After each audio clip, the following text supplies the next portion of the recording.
We're ready.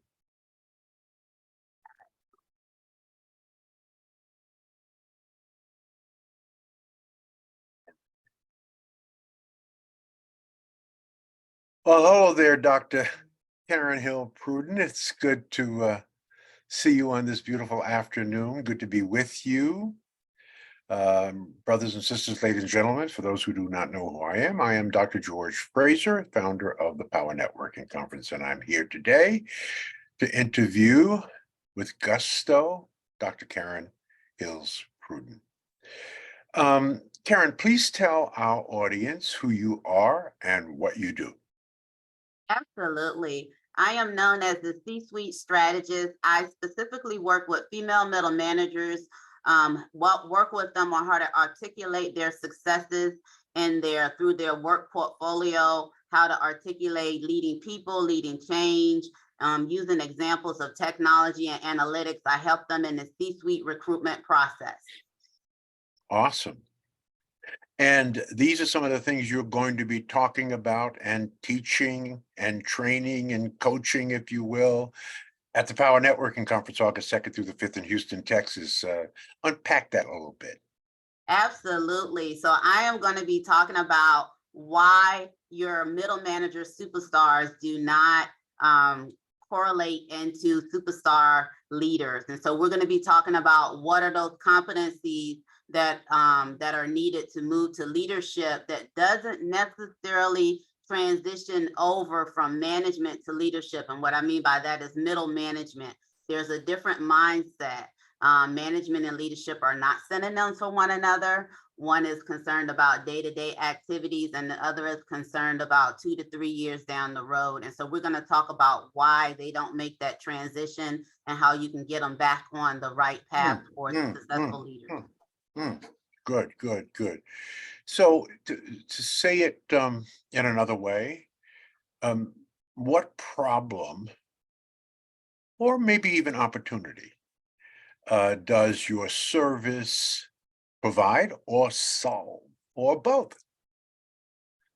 Well, it provides the opportunity to give you an inside bird's view of the C-suite recruitment process, senior leadership. What are the questions asked? How the questions should be asked, using what type of data should be used, what type of holistic answers that they're looking for. Sometimes they're looking for specialist answers. Sometimes they're looking for generalist answers. And so my service is that, one, I'm in the C-suite. And then two, I can tell you what that process looks like and how to prepare yourself for that process. Yeah, yeah. For those who are attending the Power Networking Conference this year, what three key strategies will they walk away with that they can immediately use to have an impact in their lives and in their business? Absolutely. Well, three key strategies is how to leverage your reputation in the marketplace, and how that can assist either your business or yourself in corporate America. And your reputation is not your title, it is the results that you generate in the marketplace or the problem that you solve in the marketplace. Also, how to leverage relationships in the marketplace. Your relationships are with those who work for you, those who are on the same level as you, as well as those who you answer to, and your volunteer and your stakeholders who you interact with. And then how to leverage your area of expertise, the strategy of how to use and leverage your area expertise when your market requires you to do so. So when we have a situation that's going on, we look for those who are experts in a particular area when trouble looms. And so how do you leverage that? Awesome. How did you become focused on women sort of C-suite leaders? And what initiated that particular focus? Absolutely. So it came out of my own pain point. I was in middle management in corporate America, had been there for over a decade, thought I had more to offer in terms of a skill set for senior leadership, did not see any females in senior leadership in the company that I worked for. And so I had to do something that was kind of not traditional at that particular time. I sought and research someone on LinkedIn. And back then, 15 years ago, LinkedIn was not the powerful 900 million people that are up there now. Sent a copy of my resume, asked that individual to be my mentor. This was an African-American woman who was in the C-suite and had been there for 10 years, someone who had walked the walk. Asked her to be my mentor. She said yes, to the tune of $350 an hour.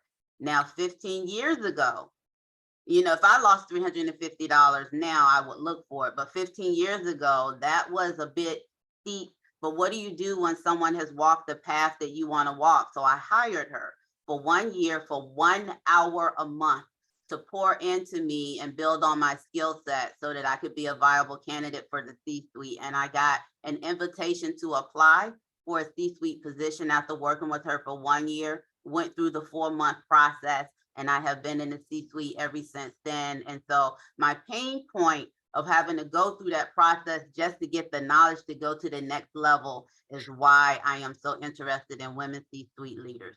That's awesome. Can you name one item, if you will, or process that you cannot lead without? Absolutely. Process management, and I put it in an acronym of PIMP. I'm a data, I have two specialties, data and technology. PIMP, for all of my processes, we plan and prepare, we implement, we monitor, and then we conduct a post debrief. That's for everything that we initiate within my consulting business. I also work in corporate America. The plan and prepare, the 2 Ps, and the post debrief are the two most important. Everyone want to jump to implement, but if you spend a lot of time in planning and preparing, you can plan and prepare for the what if. You can also address the frequently asked questions that may come up in implementation. And so plan and prepare, implement, monitor, post debrief, and you can know it as an acronym as PIMP, PIMP, project management. I use it for everything that I do. Yeah, that's beautifully stated. I often tell leaders that you cannot build a business. Leaders build people, and people build businesses. And that's really a very, very, very important thing to internalize that, as I like to say all the time, introduce me to your 5 closest friends and they'll tell me who you are. As they know and as they go, so go you. We are looking forward to you participating, training, coaching, loving on, and lifting up the brothers and sisters that will be there to see you and to immerse themselves in your wisdom, in your earned knowledge. You have a PhD, and so you have put the work in. Oftentimes, I tell people that discipline will solve 80% of your problems. Discipline will solve not 100% of your problems, but just 80% of your problems. And there are 4 cornerstones to discipline, brothers and sisters. And what you're seeing here and what you're hearing from is a disciplined sister and who follows basically the cornerstones of discipline. One is patience. Patience is one of the cornerstones of discipline, the capacity or to accept or to tolerate delay, trouble, suffering without getting angry or without getting upset. And to understand that everything begins as a seed, right? You then plant the seed in rich soil as you have, and then you water the seed, and then you fertilize the seed, and then you cultivate the seed. And only then does the seed flower and bear fruit in great abundance.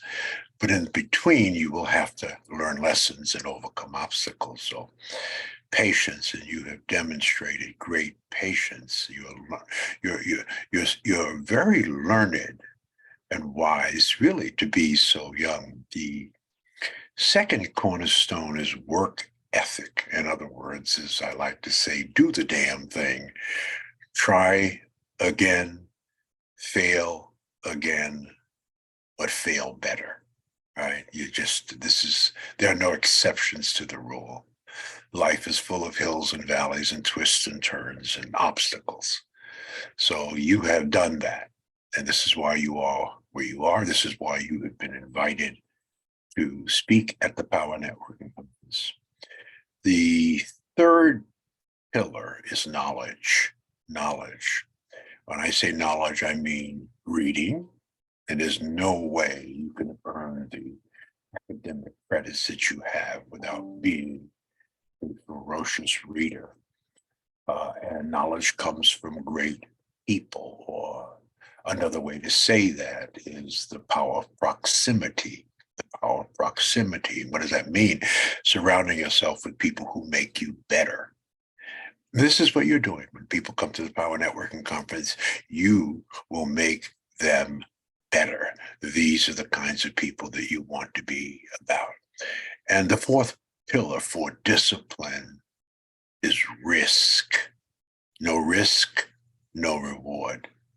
No pain, no gain. No resistance, no strength. No rain, no rainbow. But you have to manage that risk. And what is the management of risk? Well, it's relatively simple. It's the identification, evaluation, and prioritization of risks, followed by coordinated and economical application of resources, which you do to minimize, to monitor, and control the probability or impact of unfortunate events. Take risks, brothers and sisters. Coming to the Power Networking Conference, meeting Dr. Karen Pruden, that ain't no damn risk. You're in good company. And we're so proud to have you join us, and looking forward to the contribution that you will make to our people on this very special 4 days of excellence. Dr. Karen Hills Pruden, it's an honor and a pleasure to chat with you, to get your take on some very, very important questions that not only do you internalize, but you act on, and you train, coach, and teach others. We love you for that. Thank you for having me. My pleasure.